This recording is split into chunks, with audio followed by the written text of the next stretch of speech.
Hello and welcome to Untwisted Threads. This is Knitting for Olive Heavy Merino. This 100% non-superwash merino wool yarn features 54 colors. The colorway that we chose is Dusty Olive.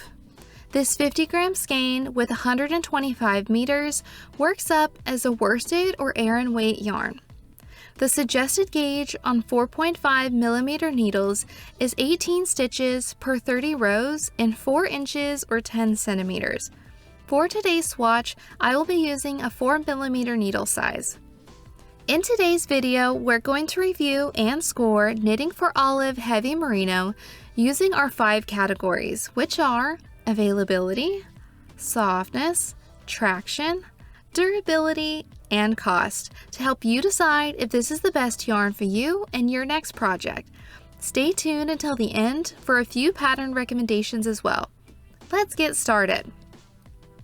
For availability, we give Heavy Merino a score of 4 out of 5. Knitting for Olive originates in Copenhagen, Denmark, and typically when a yarn brand is European-based, it's not always very common here in the States. Although this yarn isn't available on any major craft websites here in the US or even the UK that we know of, there are quite a few purchasing options from other craft shops, including La Mercerie. I imagine in Europe, this yarn is probably at quite a few, if not all of your local yarn shops. For softness, we give it a score of 4 out of 5. You may be familiar that merino yarn is one of the most widely available and common yarns out there. Of course, like all other yarns, some are softer than others. Now, I may get a lot of differing opinions about this because I know how popular this yarn is, but I just did not think that this yarn felt like a merino, especially before blocking. It felt dry, almost like a cotton blend, even though, well, it is a merino yarn. For a comparison, I would say this yarn is a little bit softer than Regia 4-ply and not quite as soft as Drop's soft tweed. In my opinion, I think it's pretty comparable to Cascade 220. On a micron count scale, merino yarns range from about 15 to 25, with an average around a 20 to 21 micron count, and I have differing opinions about this. I think this one is comparable again to around Cascade 220, which is a micron count of about 27, which is more rustic than merinos typically are. So I would put this around a 26 or a 27 micron count in my opinion of how it feels in comparison to other yarns we've reviewed so far. Honestly, if you told me this was a Peruvian Highland wool yarn before blocking, I probably would have believed you. This just doesn't have that softness that I'm accustomed to for merino yarns. It is an okay in softness yarn that does get a little bit softer after blocking, but if you're looking for a super soft merino yarn, I just don't think this one is it. It just doesn't really stand out to me as a yarn I would run towards working with again for softness. For the fiber, however, this New Zealand sourced merino wool is not only insulating, but it is moisture wicking and retains heat even when wet. For traction, we give it a score of 3.5 out of 5. This yarn had okay traction.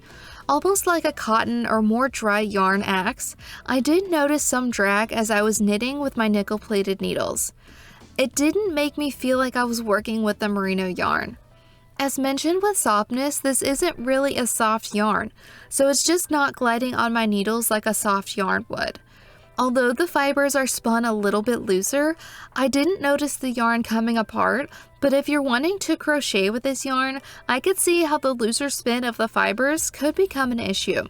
Personally, I would probably opt out of using bamboo or wooden needles with this one, as you may experience too much drag when working with it. If you are a beginner, I would still recommend an aluminum or nickel-plated needle, as this yarn does have traction on its own. For durability, we give it a score of 4 out of 5. Often softer yarns don't hold up well to wear and tear and are prone to pilling. Because merino wool fibers are more fine, it is a little bit delicate on its own. However, the higher twist of this yarn definitely adds some strength, allowing it to withstand greater tension and stress. This yarn, because it is not superwash treated, is feltable. Simply put, this means that you should be cautious with washing and choosing a project for this yarn, as places like your underarms could experience the yarn to felt together when you wear it. So I suggest maybe not knitting a close-fitting garment with this one, but more of an oversized fit. You could also add another yarn in addition to this one, like a mohair, to prevent it from felting. For cost, we give it a score of 3.5 out of 5. For being a 50-gram skein, you can expect to pay $10 US per skein. This breaks down to about 4 cents per yard, meaning a size medium sweater would cost approximately $50 US. So I would definitely say this is a mid to higher cost merino yarn.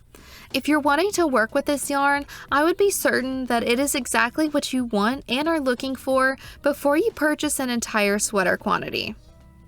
Overall, we give Knitting for Olive Heavy Merino a score of 3.8 out of 5. I wish I had better things to say about this yarn, but I was just a little bit disappointed with the softness of this merino. I just didn't really enjoy working with it. However, it could be an option if you're looking for a merino that wasn't buttery soft and not a super rustic feeling either. This one is definitely in between the two and again does soften a bit after blocking.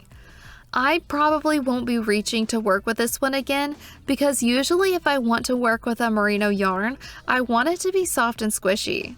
But remember, this is only my opinion and I encourage you to make your own decisions for yourself. So we had a little look on Ravelry and wanted to share a few pattern recommendations with you, hopefully to inspire you if you're wanting to use heavy merino. The first pattern is the Cathedral Pullover by Knit Toronto. Released in 2019 and is designed with this yarn, the body and sleeves are knit bottom up and in the round. It features a lace detailed yoke that was inspired by the intricate spires seen on Gothic and Neo-Gothic cathedrals. I think lace details are one of the most fun things to knit because you get to watch the design come together before your eyes. And especially with this yarn being a worsted weight, this pattern would knit up pretty quickly too. The next pattern is called Ella by Isabel Kramer. It is a cozy cardigan that could easily be layered as a jacket, but with its delicate lace details, I think it would look beautiful with a dress too.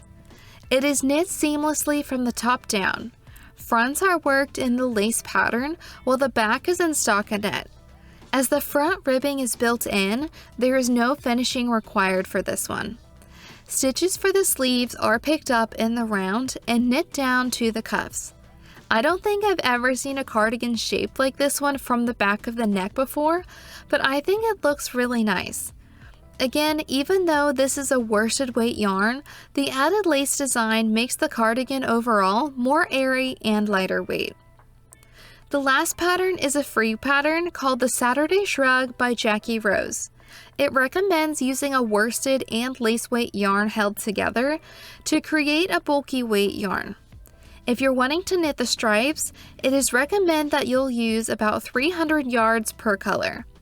I have actually never knitted a shrug or shawl before, but it looks like it would be a quick knit, even with a squishy rib texture, and a fun way to stay warm and add a little bit of color to your wardrobe.